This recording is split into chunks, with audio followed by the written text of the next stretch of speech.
próximo assunto, mais complexo, eu aconselho vocês a ouvirem primeiro o resumo o que é epistemologia de Tranchilito, baseado no texto de Tranchilito, em parte, e depois o texto baseado em parte na Nagel, que é uma introdução à epistemologia, e depois esse aí sobre justificação epistêmica, que é baseado no livro de Noah Lemos, que é um livro mais difícil. Mais difícil, um pouco complexo, talvez sem tanta necessidade, mas que tem, claro, tem sugestões, argumentos que Lemos apresenta, e vale a pena para quem quer para um curso superior, um curso de epistemologia mesmo. Então, a aula é baseada no livro de Lemos, 2006, 2009, acho que 2006. Há duas teorias mais influentes da justificação epistêmica, que são as teorias fundacionalista e a teoria coerentista. Nós temos em teoria da justificação, que é outra sub-área da epistemologia. Veremos primeiro o fundacionalismo. Pelo que vimos, o conhecimento demanda justificação. Se eu estou justificado em acreditar que P, então P é verdadeiro. Se não tenho justificação para acreditar em P, então sei que não P. Por exemplo, eu sei que Trenzinho Caipira é uma música de Vila Lobos. Justificações. Há muitas. Eu li na internet. Ouvi uma dúzia de vezes essa música. Porque eu ouvi alguém dizer. Porque eu li o nome do autor da música em um clipe no YouTube. Então eu tenho certeza de que ele foi autor do Trenzinho Caipira. O fundacionalista acredita, que há crenças fundamentadoras que são básicas no sentido de que não são essencialmente fundamentadas em outras crenças. Enquanto, 2, as outras crenças são inteiramente fundamentadas nas crenças básicas. Essa distinção é essencial e é muito precisa. As crenças básicas, elas não são só fundamentadas, elas não são só autofundamentadoras, mas elas não são essencialmente fundamentadas em outras crenças. Elas são essencialmente fundamentadas de forma não doxal. Enquanto as outras crenças são inteiramente fundamentadas nas crenças básicas. C é uma crença básica, isso significa que C tem algum grau de justificação independente da justificação que C recebe de outras crenças. Esse é o ponto essencial. Claro que a crença básica também tem fundamentação do ambiente, da circunstância em que a observação se dá, etc. E, portanto, é de outras crenças, como nós veremos. Como Lemos nota, a definição acima não elimina a possibilidade de C receber algum suporte de outras crenças. C, no caso, é crença básica. Por exemplo, eu tenho a sensação de ter recebido um choque elétrico ao tocar um fio desencapado. A crença básica, digamos, do choque, parece ser reforçada pela crença perceptual de que o fio está ligado na tomada. Além disso, de que a rede elétrica está funcionando. A geladeira está funcionando, as luzes estão ligadas, eu sei disso. Agora, se tudo tivesse ligado, a coisa não tivesse na tomada, aí seria difícil ter essa crença básica. Então, diversamente disso, as crenças não básicas seriam totalmente dependentes do suporte das crenças básicas. Por exemplo, eu tenho a crença de que a rede elétrica está funcionando, eu acabei de levar um choque, ou pelo menos a luz está acesa.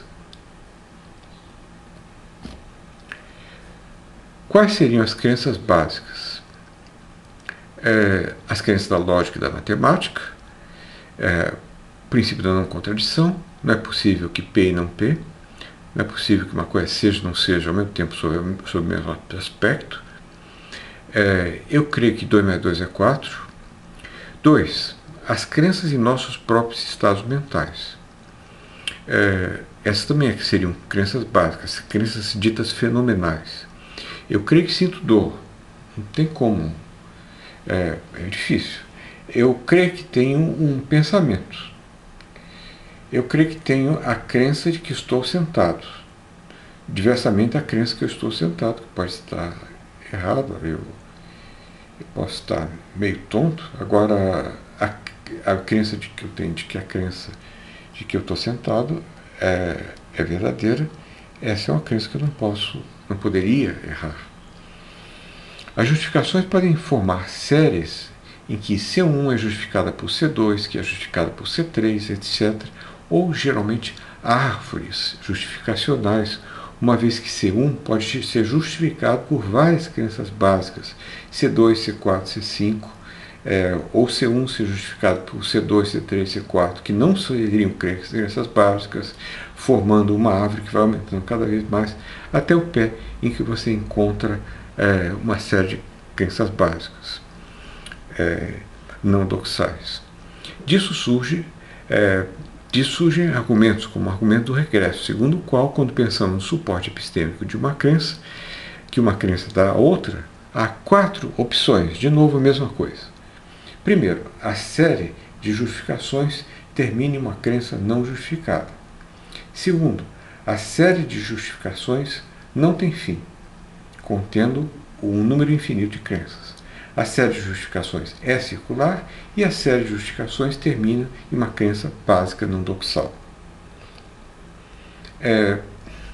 Como já notei, a primeira e a segunda opções são muito improváveis, mas filósofo é capaz de tudo, até de defender essas coisas. E essas últimas duas aqui são aquelas que, em geral, estão no páreo. O fundacionalista acredita que a única alternativa válida é 4, a última, enquanto o coerentista acredita que os enunciados básicos dos fundacionalistas sempre dependem de outras coisas que não eles mesmos. Eles não têm força justificacional própria e para serem considerados verdadeiros, escolhendo a opção 3. No que se segue, eu quero considerar primeiro 2 tipos de fundacionalismo baseado em Lemos: o fundacionalismo clássico e o modesto. Fundacionalismo clássico. Há algumas crenças básicas que se auto-justificam e que são infalíveis. Nós não podemos nos enganar sobre elas. 2. Todas as crenças não básicas são deduzidas de uma ou mais crenças básicas autojustificadoras. Ok. Exemplos razoáveis de crenças básicas autojustificadoras um triângulo tem 3 ângulos. Acredito que sou uma pessoa. Eu existo. Tenho a impressão de ver azul. Um problema é que as crenças perceptuais não parecem ser justificáveis. Considere, eu estou vendo o azul do céu. Essa crença não é deduzida de outras. Além disso, parece que chego a ela espontaneamente, sem auxílio de inferências. Mas como explicar? Quando eu digo eu não considero minhas impressões sensíveis, mas simplesmente o que vejo. É que é essencialmente não doxal. O que dizer do conhecimento de memória? 1. Sei que deixei meu carro estacionado no parque, pois me recordo disso. Posso comprovar isso indo até o meu carro, mas não recorrendo como garantia a uma impressão sensível subjetiva presente de meu carro estacionado no parque. Então essa crença de memória pode ser justificada pela observação. 2. Eu sei o número do meu CPF de cor, mas só posso justificar isso mostrando um documento com o meu CPF, e não através de um CPF impresso na minha mente. Mas depende aí da exigência de fundamentação que você escolhe. Talvez do jogo de linguagem, da prática. Você pode perfeitamente. Qual é o seu CPF? E você diz, tá certo. Então o fundacionalismo clássico é implausível. Parece aqui que o que é fundamental vai depender das circunstâncias. Embora talvez isto, fundamental, aqui não tem como você... Bom, mas vamos lá. Fundacionalismo modesto. Fundacionalismo modesto, mais plausível, ele não garante que a fundamentação seja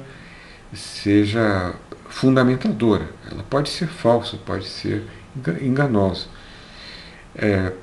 Então ela não demanda infalibilidade nas crenças básicas. 2. A transmissão das crenças não precisa ser dedutiva. Ela pode ser por enumeração indutiva ou pela inferência da melhor explicação. Então, dedutiva e indutiva. Dedutiva em matemáticas, por exemplo, e indutiva no conhecimento empírico.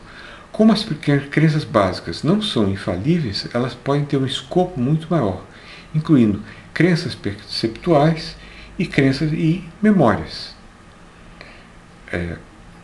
Você pode estender o escopo das crenças básicas. Por exemplo, se o candidato tem 95 dos votos válidos, eu posso concluir que ele vai ganhar a votação. Se as urnas eletrônicas não forem manipuladas. Se vejo que todas as bolas que saem de uma urna são pretas, posso concluir que a próxima será preta. Se todas as evidências mostram que João cometeu o crime, conhecimento básico, eu posso concluir que ele certamente o cometeu, não com certeza absoluta. Então, o fundacionalismo modesto é muito mais plausível, porque está de acordo com aquilo que a gente geralmente usa. Questão: como justificar as crenças básicas? Um ponto importante é que devemos distinguir entre fontes de justificação doxásticas das fontes de justificação não doxásticas. As fontes de justificação doxásticas constituem em outras crenças, mas as fontes de justificação básicas, das crenças básicas, parecem ser não doxásticas. Por exemplo, se tenho a crença de ver azul, a crença pode ser verdadeira, mas a sensação do azul não é verdadeira nem falsa. Por exemplo, se tenho a experiência de ouvir um trovão, ela não é verdadeira nem falsa. O que pode ser verdadeiro é a crença que tenho de ouvir um trovão. Então a experiência parece ser outra coisa que a crença. Isso pode ser estendido. Eu tenho a crença introspectiva de estar vendo azul. Tenho a experiência não doxástica de azul. Isso é devido à experiência não doxástica de azul. Eu tenho a crença perceptual de que estou vendo uma tela de computador. Isso é devido à experiência não doxástica, essa coisa que a gente não consegue explicar melhor, de estar vendo uma tela de computador. Eu tenho a crença minêmica de que tomei café hoje pela manhã, devido à experiência minêmica não doxástica de ter tomado café. Assim, experiências de nossos estados mentais servem para fundar nosso conhecimento perceptual e minêmico. Mas essas crenças podem ser falsas. Como explicar? Resposta: as experiências são prima facie infalíveis, a menos que existam condições derrotadoras ou frustradoras, defeaters. Por exemplo, pode ser que eu esteja sonhando que esteja vendo essa tela de computador. Pode ser que eu tenha tomado uma droga alucinógena e esses são os derrotadores, os defeaters. Pode ser que eu tenha falsas memórias devido a alguma alteração do funcionamento do meu cérebro e isso é uma condição defeater, frustradora, derrotadora da experiência normal. Objeções ao fundacionalismo. Podemos